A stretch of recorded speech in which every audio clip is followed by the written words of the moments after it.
Good afternoon to you. I'm Carolyn Clifford. We're going to begin with breaking news. A police situation developing right now. It is happening in southwest Detroit where lots of officers are gathered together in some sort of search. This is right near Dix and Woodmere. Let's go live to the scene and 7 Action News reporter Kimberly Craig. So, Kim, what have you learned so far? Yeah, Carolyn, we've actually moved just about a mile, almost a mile away from that Dix and Woodmere location. And I'm going to have photographer Chad Britton just pan down. We're just going to show you a little bit of the scene down there. We can't get too close, one, for our safety, and two, because it's a barricaded situation. This is all happening live here, and you want to protect the officers that are engaging this potential shooter, because we understand that this person that may be holed up in a house now over here in southwest Detroit, less than a mile away from that Dix and Woodmere location, may have fired shots at officers near a park over there. A witness over at that location told us that as soon as she heard the shots, she ducked down. She was in a park over there, and she said police were right behind the shooter. And the chief is walking over here to give us an update, but she said police were right behind the shooter. Come on over here, Chad. And Detroit Police Chief James Craig. Chief, what can you tell us is happening?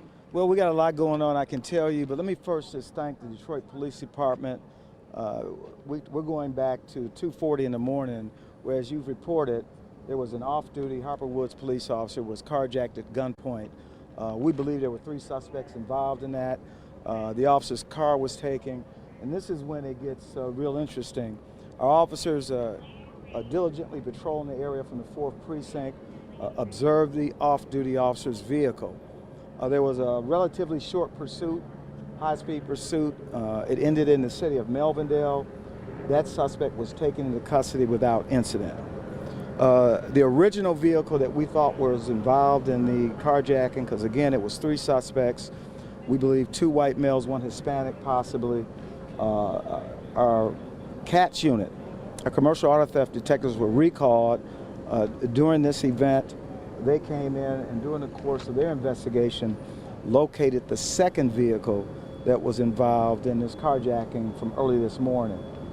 In doing so, they began to surveil the location.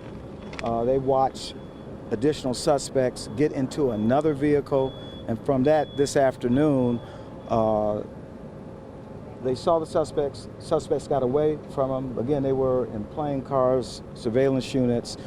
And so the officers continued to patrol, and during their patrol efforts, they saw this same vehicle. And as the officers began from the 4th Precinct to initiate a traffic stop, one of the suspects in that vehicle, there were 2 in this vehicle, fired several shots in the direction of the officer. The good news is no officer was struck by gunfire, and those suspects got away. We did find the location of the 2nd vehicle that these suspects were in, a black Honda. So we're sitting on that right now. But we do have information. We believe one of the 2 suspects that was involved in the shooting today, and I'll give you his information, and he is very much aware that we're looking for him. So my message to him, if he's looking at this, we know who you are, just simply turn yourself in. And his name is Kyle Joseph Cherry. He's described as a white male, 22 years old, black-brown, 5'6", roughly 230 pounds. And then there was a 2nd male white in his company. So we've identified Kyle Joseph Cherry. Turn yourself in. We're going to give you a photograph of him. But again, I just want to applaud the quick and decisive, heroic actions of the men and women of the Detroit Police Department from the 4th Precinct, and also those from our commercial auto theft unit. So with that, I'll take any questions. Do we have the photograph we want to give them now? If you could show us photo at this point, Chief, so people that are looking can see the person that you guys are looking for. And talk about what's happening down the street. We don't want to give people, obviously, we don't want to get close for our safety, but also for your officer safety in case these guys are watching. And talk about what's happening down there. You believe this Kyle and another man are inside that house? At this point, we do not have a barricaded suspect situation. There was a lot going on. This was initially a very chaotic scene. We have resolved this part of the problem, but we do believe that these 2 armed and dangerous suspects are in this area. So we're asking people to stay inside, let us do our work, and that's what we know now. Chief, I was told that this Kyle Cherry has made threats against police officers, threats that he intends to shoot whatever he can, and that he has no problem if he ends up dying in the process. I'd like to know, and I know you don't normally do this, because we're talking about a very dangerous suspect, where'd you get this information from? Detroit police. Okay, so a source within the Detroit Yes. police. Okay, well, let me just say, yes, he is armed and dangerous. We have identified him. We know who he is, and we know he is a threat to law enforcement. He has a very extensive criminal history. In fact, we think this crew is involved in other carjackings. We think the white minivan that was involved in this morning's carjacking was taken in a carjacking the night prior. We haven't confirmed, so there's still a lot of details that we're not certain of, but we are dealing with a very armed, tense, and dangerous situation right now. You would like everybody to stay inside, and you would In like this us... area, we want to get that message out, but we want to also give you the picture, and at this point... And Chief, as we look at that picture, Kyle and this other man that you guys are searching for right now, you believe were involved in the carjacking this morning? We believe he was involved in this morning's carjacking, but we certainly believe he's involved in the shooting incident that happened within the last hour. And that's Kyle, what's his last name? Cherry. Kyle Cherry. Kyle Cherry, white male, described as 5'6", 230 pounds, 22 years of age, brown hair, blue eyes.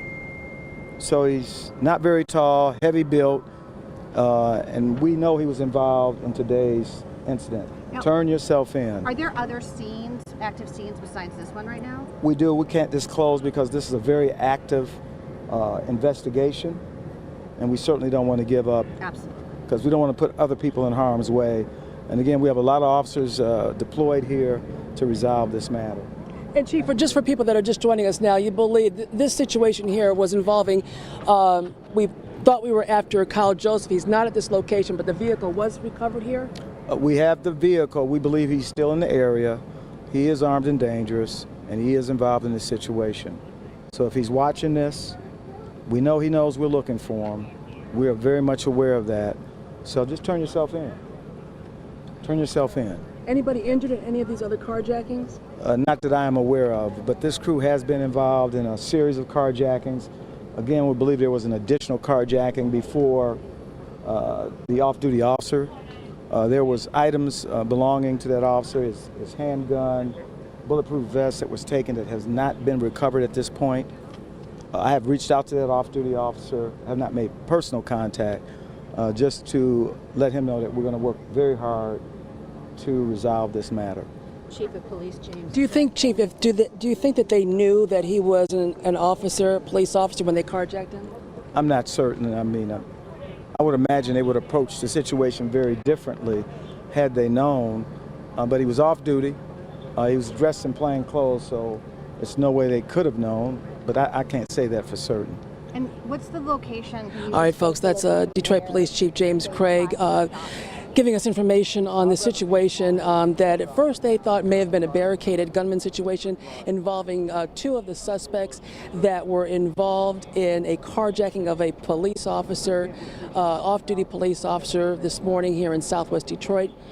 They are still looking for one of the suspects they've identified as Kyle Cherry. If anybody has any information on the whereabouts of Kyle Cherry, you're urged to call Detroit Police right away. Reporting live in Southwest Detroit, Kimberly Craig, 7 Action News. Kim, thank you so much for handling your business out there with the chief. We see people gathering behind you. We know he said people need to get off the street because that Kyle Cherry, 22, could be armed and dangerous and in that area. I know we're going to check back with you on Action News at 5 and, of course, at 6. Kim, thank you so much for the live report.